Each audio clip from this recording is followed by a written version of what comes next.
सूरज के रथ का दाहिना घोड़ा। एक राजा था और एक रानी थी। उसके पास सिपाही, घोड़े, दास दासिया, धन दौलत सब कुछ था। सिर्फ उनके कोई संतान नहीं थी। इसी कारण राजा रानी बहुत ही दुखी रहते थे। संतान प्राप्ति के लिए उन्होंने हर तरह का दान धर्म, धार्मिक अनुष्ठान, जप मंत्र, व्रत, पूजा पाठ किए, लेकिन कोई फायदा नहीं हुआ। अब राजा रानी दोनों ही बुढ़ापे की ओर बढ़ते गए।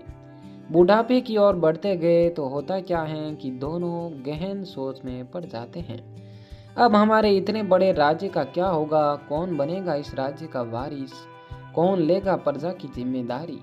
राजा रानी दिन रात उसी चिंता में घुलने लगे। उन्हें खाने पीने की भी सूध नहीं रहती थी।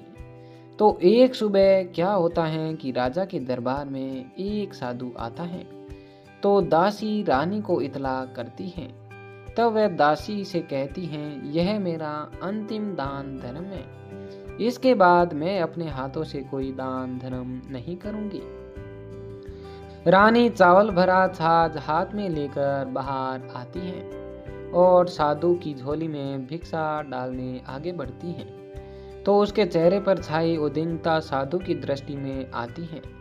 वह उससे पूछता है, रानी साहिबा, क्या हुआ है? आप क्यों इतनी उदास हैं? तब रानी साधु को सारी हकीकत बताती है और सिसकने लगती है। उस पर वह साधु कुछ पल गंभीर हो जाता है और कहता है, चिंता मत करना रानी साहिबा, आपकी संतान की इच्छा पूरी हो जाएगी।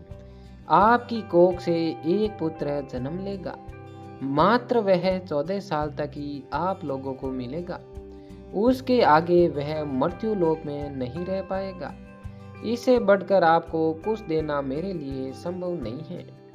अपनी बात पूरी करते उसने अपनी झोली में हाथ डाला, थोड़ी सी बबूत निकाल कर रानी को दी और कहा, आप और महाराज दोनों इसे बांटकर ग्रहण करना। तुम्हें जल्द ही पुत्र की प्राप्ति होगी। इतना कहकर साधु अपनी राह चला गया।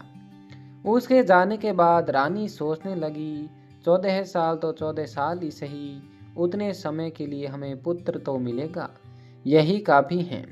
उतने साल तक मैं उसे जी जान से बड़ा करूंगी, उसे ढेर सारा लाड दुलार दूंगी, अपनी संतान की मुराद पूरी करूंगी। उस रात अपना सारा राजकाज खत्म करके राजा जब रानी के महल में गए तो रानी ने क्या किया कि राजा को सारी बात बताई और साधु